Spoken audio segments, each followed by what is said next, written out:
Hello and welcome to the Business of Property podcast. I'm Stuart. I'm Simon. And I'm Wayne. And we're all property people running our own businesses, and this podcast is just us chatting, as we often do, about anything and everything property. Now, once again, you will have heard a third name, and that third name today is Wayne Greenway. Welcome to the podcast, Wayne. Thank you for having me. Now, a very brief introduction. Wayne is an architect, and as on a recent podcast, Simon and I were arguing about whether or not we'd get 2 flats or 3 flats onto a property. We started thinking about inviting a guest, and Wayne seemed to be the most pertinent. But Wayne, before we get into our conversations, could you just give a brief introduction to yourself to the listeners, please? Yes, so morning all. I'm Wayne Greenway from Greenway Associates. I run a design business in the Southeast, or particularly in South London, Croydon, Surrey, Sussex and Kent. That's the kind of jurisdiction I have. And our offices in Red Hill and also in London. And more at the minute, what I'm doing is helping people transform their homes. After COVID, people homeschool, people working from home. They realize, hang on a minute, my dining table just can't work as my office anymore. So loft conversion, extensions, garden offices, I'm doing a lot of those at the minute. Yeah, and that's really interesting because it's something we hear about anecdotally. And as you've brought it up, in terms of percentage of work that's coming through, what would it have been like pre-pandemic in terms of the types of work you were doing to what it's moved towards now? So before, people would have done a kitchen extension. They wanted to do a kitchen extension. They wanted to say, somebody's pregnant, they want a nursery, stuff like that. But now you have a lot of garden offices. You have a lot of people doing an extension to get an office. I work from home. My wife now works from home and we just can't work. So we now need an extra space for an office so 2 people can work in 2 separate spaces. That's what's happening a lot now. Yeah. And Simon, you mentioned that you've got this challenge yourself. Yeah, I currently work from it's a real desk. It's not a dining table or anything, but it is stuck in the corner of a bedroom. This isn't ideal.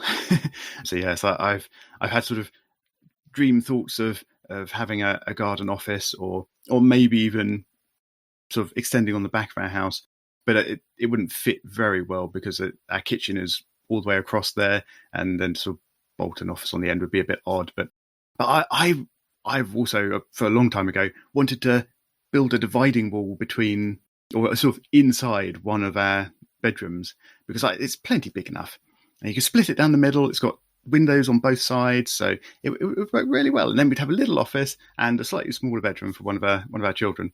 But it's been vetoed by the person in charge of the household. So yes, I wonder if perhaps I should seek some professional advice for the options that might be available.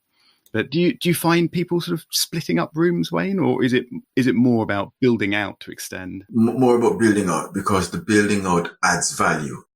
It is said that a loft conversion or an extension can add up to 25% increase on your property value.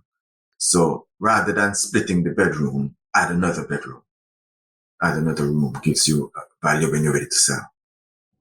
So increasing space, increasing footprint makes sense, doesn't it? Yes, it does. So speaking of space and footprint then, so Simon did send you across the property that we were looking at previously. And he did, yes. And I'm going to defend myself in advance. I mean, I got ambushed with this on the podcast, and they've got about 2 minutes to look at it. But Simon, would you like to just give everyone a quick overview of what we were talking about previously in terms of the property? Yeah, certainly. So this is a property that is actually really for sale at the moment. We don't have any link to it or anything. This is just a property we spotted on Rightmove and have decided to pick on. And it's quite a big property. It's currently all one house. However, some of its neighbours have already been split up into multiple units. So the one right next door has been split into two units or 2 flats. And I was looking at this property that's for sale as something that perhaps could be split up into 2, or I was hoping maybe even 3 flats to then either sell on or rent out or whatever. So as a sort of potential investment vehicle, if you like. And we just discussed this back on episode 109, and you can go back and listen to Stuart and my own sort of musings on this and how we thought we might be able to make it into an investment. And we thought it was always going to be very tight, especially given the asking price it's got at the moment. But neither of us are architects. We don't really know how you could actually split up a property like this. And hence, we thought we'd bring on an actual real professional. And Wayne has agreed to join us. And it's kind of free consultancy, isn't it? That's what you're looking for. Shh. That's the secret of having a podcast you're not supposed to reveal. But no, I'm not planning to invest in this property, so don't worry, it's not really free consultancy. I will ask some follow-up questions after we've turned off the microphone, which I am hoping to get in as free consultancy, Wayne. I'm sure you're happy with that, even though we haven't agreed that in advance. But anyway, moving on. So when you're presented with a property like this, Wayne, and somebody who comes along and says, I want to invest in this property and I want to convert it into flats, where do you start? What do you look at for thinking how that might be possible and what could be achievable? So the first thing, there are a number of things that the council, the planners in their planning policy would set down.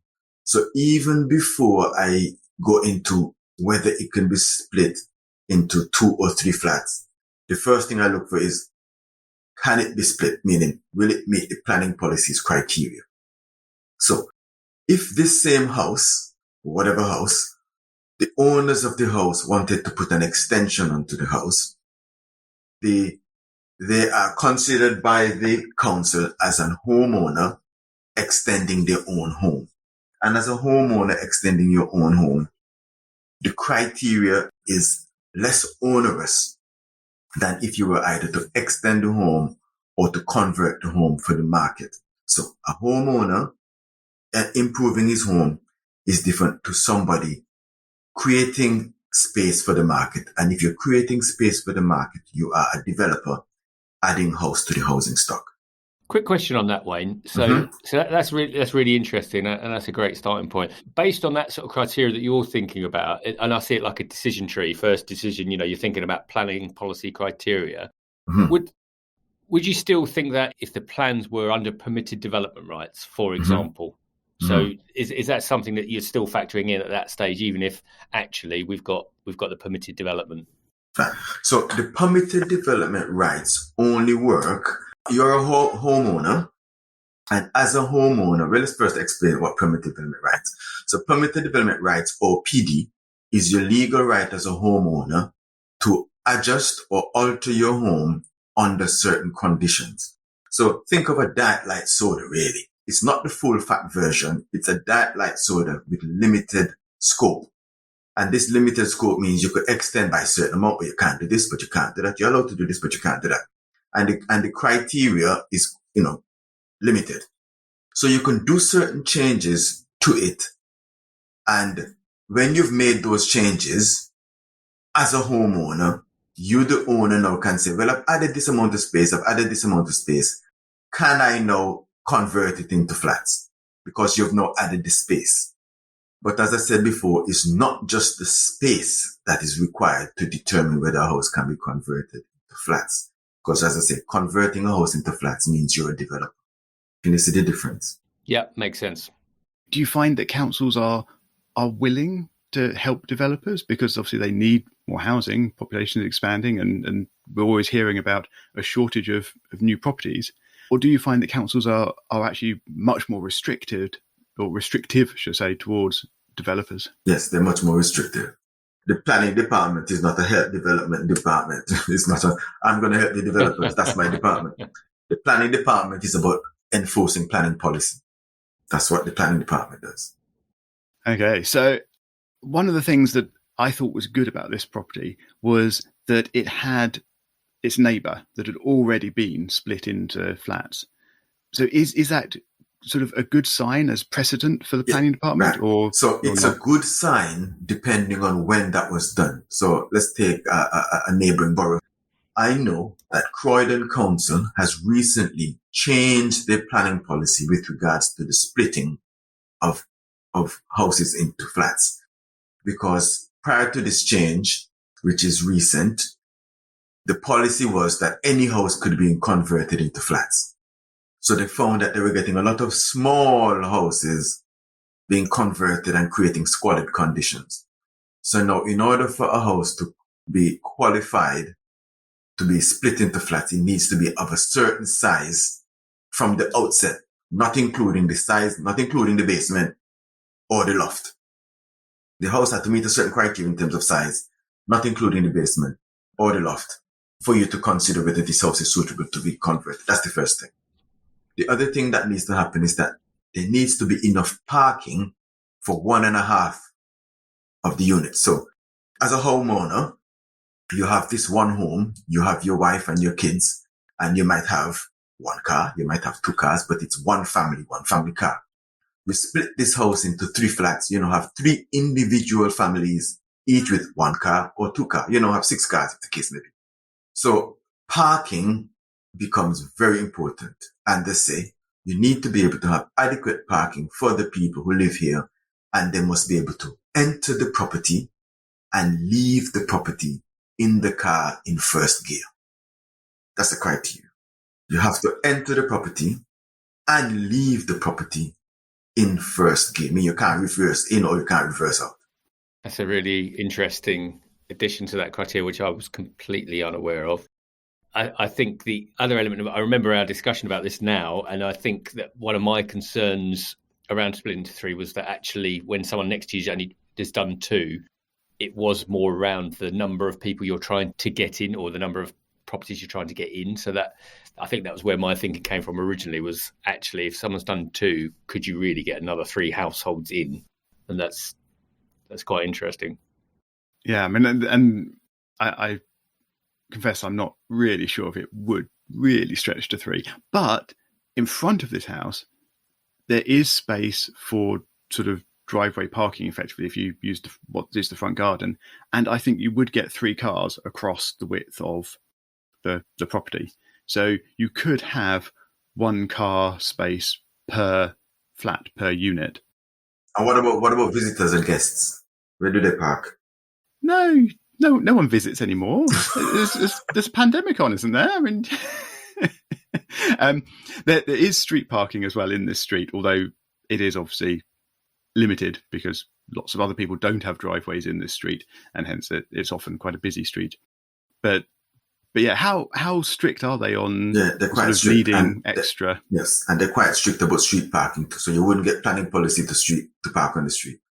So do you need to have enough spaces for visitors as well as residents? Yeah. Yes. So the planners want to know that when you've considered your development, you're not creating a problem for the highways agency with parking issues caused as a result of your development. And to be fair, I think most of us as residents would agree with that principle, because as a home, I don't want to get into NIMBYism, not in my backyard, but most of us, particularly in a lot of the areas, we already know there's a crowding issue in terms of cars. You've already mentioned the number of cars per household. I've got 4 kids that are still all school age and under, but what happens when they become teenagers? I dread to think in many areas, but certainly when they start thinking about driving, that adds another layer, doesn't it, to what we have to think about. Yeah. My eldest has already started saving up for his first car, which is very, very scary. He's not anywhere near old enough yet. He's got a couple of years yet, but he started saving up, and yes, just the idea is quite scary. So seeing as we are treating this as an entirely hypothetical sort of experiment, let's just assume the council are perfectly happy to go ahead with splitting this property. And let's start thinking about sort of the internals of the property, or indeed sort of the externals of the property, but the property itself, and what you would look at, Wayne, to sort of start thinking how that could be adapted. Okay, so the first thing we think about is how to access the property. So whether we have, after doing a little bit of feasibility, we agree that it's whether 2 or 3 flats, we need to be able to have flat 1 and the residents of flat 1 enter their domain without creating a problem for the residents of flat 2. So normally you have a central lobby, and then you have a door going to the left to flat 1 and a door going to the right. And sometimes the door going to the right has to go up a flight of stairs first before they are able to access their own domain. But then what the council would want to know and would want to ensure is that the person who now lives upstairs still has access to the garden. they need to have what they call amenities, meaning the beautification, the enjoyment of the property they've just purchased would include the ability to enjoy the garden. So we need to find a way for them to get to the garden as well. Is that something that's changed? Because we own a flat in Kingston, and some of the flats don't have rights to a garden. Having said that, I think there is a communal one now, but not every flat gets access. So is that something that's changed over time in terms of that amenities? Yes. So planning policy is a fluid thing. What was accepted in 1865 is not accepted in 1965 and would not be accepted in 2022. So as you think about mindfulness and mental health and all these things that are part of the human experience, planning policy reflects that. And having access to the garden is something that is considered important. Yeah, I personally, I see that in my views, that's a positive change, that people should have access. But of course, it's not always going to be feasible or possible. Do they allow exceptions in very difficult scenarios, or do they allow shared gardens and things like that? Yeah, every thing on its own merit. So yes, they would have a discussion. So when you have these kind of conversions, it's always good to include the planners in part of your discussion point, rather than at the last minute just submitting your own proposal, because you're going to be refused. So if you have circumstances where you think, you would want to get a bit of leeway, a discussion should be had as to how that can be achieved. Yeah, makes sense. So based on those things and Simon's desire to get 3 flats on this, and what we should say, actually, for those listening, there will be a link in the show notes to this property that you can go and have a look at all the things we've been talking about in terms of the off-street parking, the front of it. So have a look yourself as we're talking. So Wayne, where does your gut feeling lie in terms of suitability of this property and the splitting of flats? Well, I would, if possible, the first thing to do, get an extension on the back, make sure that the loft has big dormers. That would be the first thing I do. See if I can get some volume onto it, because I would want to get it into 3 as well. If I can get 3 flats, it means my investment, it's a better chance of having a return on investment. And then I would also put a corridor from the ground floor straight to the back, so that everybody has access to the back garden. I think I've been looking at the plans. I think that's quite possible. And then I might have to put a stairs in the middle of one of the flats, so that while I have my communal stairs in that central corridor going to access all the flats, when I'm on the ground floor, if I can't get all the accommodation, because sometimes you can't have all the accommodation of flat 1 on the ground floor, flat 2 on the first floor, and flat 3 in the loft space. Sometimes you have to split it so that the person who is occupying the top floor, the loft, also has access to the first floor through their own internal stairs. And that's what I would do on this. Have an internal stair connecting the loft floor to the first floor, so that the person in the loft also has the first floor. And sometimes you have to do that on the ground floor as well, so that you get maximum use of the garden. And that's what I would do on this. I haven't gone through a proper feasibility of it, because no client has contacted me and given me my feasibility fee.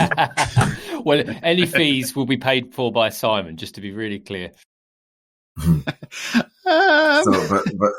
but that is what I would do regarding this. I would see how I could get the garden, everybody have access to the garden, and then have some internal stairs. So looking at that, I'm looking at the plan as well. And if you have a corridor from the front door sort of all the way through to the back, which is sort of the simplest implementation of what you just described, you would split the ground floor in 2. So how? So the extension, having an extension would allow me to have a bit more volume. And then because there's a stair going up to the other floor, you'll be able to make a connection. A bit awkward, but. So you're thinking that the ground, you might have 2 ground floor flats that have a bit of space above them, perhaps? Or... Correct, yeah. Okay. And then on the first floor, you'd have probably the start of the 3rd flat, and then they would go up into the loft space as well. Correct. Oh, wow. Completely different from sort of how I imagined it might split up. And indeed, a much more radical change to the structure of the building. I was sort of trying to work out how you could kind of leave pretty much all of the walls where they were and just sort of put in extra doors to cut off a flat here or there. So if you were looking at flat conversions like that, how much do you tend to find you need to work within the existing walls, and how much can you sort of just most knock them all down? just completely change them all down. Yeah, give you a bit more freedom. Do you have sort of problems or restrictions around load-bearing walls and chimneys and things like that, or are all of those sort of circumvented? Just get a good structural engineer. That's a good plan. So you can treat pretty much any property just as a blank canvas. Yes, because the object is the flats, not to keep the walls where they are. Wow. Okay. So my next question, then, which I like that idea of being able to just go in and do whatever you like. Is that a lot more expensive if you're taking that approach versus trying to leave things? So it is a lot more expensive, but the alternative is to have 3 flats or 2 flats, and then you could work out the maths, which gives me a better return on my investment. 2 flats or 3 flats. And then if it's 3 flats, then okay, what do I do to get that achieved? Yeah. And I think when someone obviously with knowledge and experience like yourself talks about this, it makes perfect sense to me, because actually it sounds, and when I say simple, I don't mean it's a simple process. And obviously a lot of thinking would need to go into how you actually do that. But when you talk about just increasing the volume, for me, that just makes logical sense. Oh, yes, of course. Why wouldn't we do that? We'd create more space so that actually we've got greater flexibility to create the homes that would, A, be more appealing, but B, meet with planning policy criteria. So just from our side, thank you very much for humouring us and at least having a look at that. And obviously the caveat is, of course, you've only had a very limited time to look at it. We haven't paid any consultancy fees to get advice. So it's not advice to anyone. It was just, we thought it'd be interesting to just get someone with your experiences, views on just thinking about it. And I think hopefully there's been great value for people there. And for anyone listening, please feel free to comment at Biz of Property on Twitter, or reach out to us on the Business of Property just to provide feedback. But did you have any other thoughts on that, Simon, based on last conversations?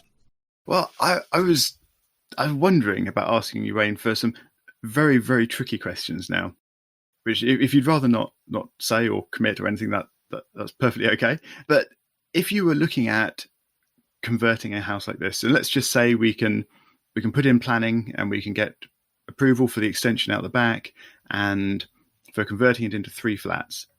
Complete ballpark, what kind of time span and cost do you think an investor should be looking at for that kind of project? I don't just mean for the architectural element of it. I mean, just from your experience of working with builders and things, what the whole thing might be. Yeah. Or how even to structure thinking about it, perhaps, if you don't want to commit to a number. So I'll commit to a process. I won't commit to a number. Okay. So the first thing is you contact somebody like myself. And from the time you say go, meaning here's my deposit, I really want you to start working on this, it's going to take about 6 to 8 months before the first shovel hits the ground. The first shovel of your builder, 6 to 8 months, not really less than that. Because there's going to be the design time and iterations that are related to that. Then there's going to be the planning permission, that process. And that's going to take, I would say, 8 to 12 weeks minimum of the planners deciding whether this can fly or not. And then I'm going to also say that you have building regulation and building control. So 6 to 8 months before the first shovel hit the ground. If you to break up that 6 to 8 months, you, as I said, just give that chunk of format. But in addition to that, you also need to think about the fees to consultants. So if you have a figure, and I'm going to get to the figure in a minute, but if you have a construction budget, so let's for easy maths, just say 100K, just a figure, whatever it is, 100K, 500K, doesn't matter. Between 10 and 12% of that figure is going to go into fees to others, the architect, the structural engineer, the planners, the council, you might need a party wall specialist, you might need a thermal acoustician, whatever. 10 to 12% of your construction budget must have for fees. So how do you get to your construction budget? we normally use, and this slightly adjusted because, the builders are going crazy at the minute. There's more desire for builders than builders desire to work. So the builders have a little bit of opportunity to charge higher fees than they did 2 years ago. But we normally use a rule of thumb. So for every bit of new construction, that there was no foundation before, there were no walls before, there was no floors before, £2,000 per square meter you need. So when you're doing that new volume, as Stuart was talking about, and I was mentioning, £2,000 per square meter for any new area of construction. But as I also mentioned, that you'll be knocking away walls on the existing property. So that we normally say between £500 and £800 per square meter to transform the interior. So that gives you, as I say, I'm not giving you a figure, I'm giving you a process. That allows you to understand where your budget is. Was that helpful? That's absolutely fantastic, yes. And I think that's probably even more useful than a specific figure or even a guessed figure for this particular property, because of course you can apply that process to any property or any project that you're thinking of. So yeah, I think that's absolutely fantastic. So just to clarify, you'd work out the area that you're going to be building newly on and the area inside the property that you're going to be bashing around. Yeah, renovating. That's the word, yes. And you'd take £2,000 per square metre for the new bit, and so let's say, I don't know, £700-ish, pick a number in the middle of yours, for the bit you're renovating, add that all up, and then that would be sort of your total budget. And then you're saying 10 to 12% of that total budget would be fees and consultants, and then the rest would be your builders and your actual construction equipment and materials and stuff. Is that correct? That's about right. And it's a guide. It's not this is the figure. This is your budget guide, so that you say, when I'm ready to go to the bank, when I'm ready to contact the builder, I have an idea. But the actual contract figure is only the figure that is agreed with the builder at the time of handshake. Yeah. So when you're approaching a project like this, you can obviously put together that sort of estimate very roughly. Anyone could probably put that together from a quick idea. But then fairly early on, you're going to need to get an architect involved to actually put together plans and submit to council and whatever else like that. At what point would you recommend getting the builder involved to actually put in that sort of more solid cost estimate? Would you do that right at the outset, or while you're still thinking about it, or later on? Right. So the builder needs accurate drawings to measure and quantify. So I'm not sure if you're familiar, in the UK, there are two statutory departments. So there's the planning department, and the planning department looks for a particular set of drawings. I normally say planning is about neighborliness.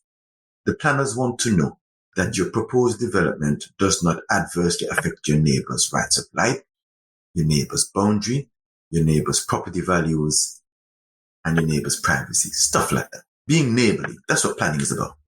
So the drawings that they look for are different to the drawings that building control look for, because building control is about technical performance, structural performance, acoustic performance, thermal performance. Will the building stand up? Will the building meet 21st century construction and technology requirements? So in order for the builder to give you an accurate price, he needs accurate drawings that he can measure. And those drawings are not planning drawings. Those drawings are building control drawings that have structural engineering information, acoustic specialist information, if an acoustics consultant or acoustic information is required, and so on and so on. That's fantastic, and I think that's great advice for anyone. I've certainly learnt from it, and hopefully people listening will have learnt from that as well. So thank you for sharing that, because I think that's great for anyone to think about, and for someone that's been through this process just a couple of times. Just the advice, it sounds logical and common sense to me, and I've spoken about on this podcast. I remember my first development, in inverted commas.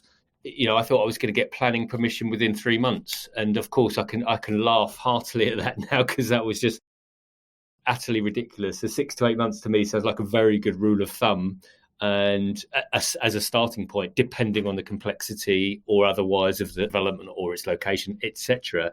And as we sort of draw to the end, Wayne, and you've been, incredibly open and thanks for sharing everything but just thinking for those listening as well, when you enter into relationships with people, what's your sort of key bit of advice for anyone sort of embarking on development or thinking about it? What's the sort of thing that you like to share with people? The first thing I ask is, why are you spending this money? Construction is very expensive. You have to be very, determined, and that determination is going to come from a real reason. So, for example, a real reason can be, and this is a true story, the lady says, actually, when I asked the question, why are you spending this money? She said, actually, my mother has fallen. I think we need to bring her to live with us. We need to convert our garage. We need to give her an ensuite, and that's success. So my question I always ask my clients, what would success look like? And how will we get there? So that's how I start. That's great. And I think it's a good life question, isn't it? Why? Question why we're doing the things. That's brilliant. And a great piece of advice to finish on. Was there anything else, Simon, that you wanted to speak about before we wrap up? No, I don't think I have any more questions for our hypothetical house or our very real architect. I think I would just say thank you very much for joining us, Wayne. Is there anything else you'd like to add, or perhaps a suggestion for how people might reach out to you? Yeah, so my website is greenwayassociates.co.uk. And as I said, I'll be happy to help anyone transform their homes. Fantastic. And as per usual, we'll leave all of Wayne's contact details in the show notes as well, so you can find them there. And as mentioned in the podcast, please do reach out to us on Twitter at BIZ of property, or alternatively online via www.thebusinessofproperty.com. And that only leaves me to thank Wayne once again for joining the show. And for everyone else, we'll see you next week.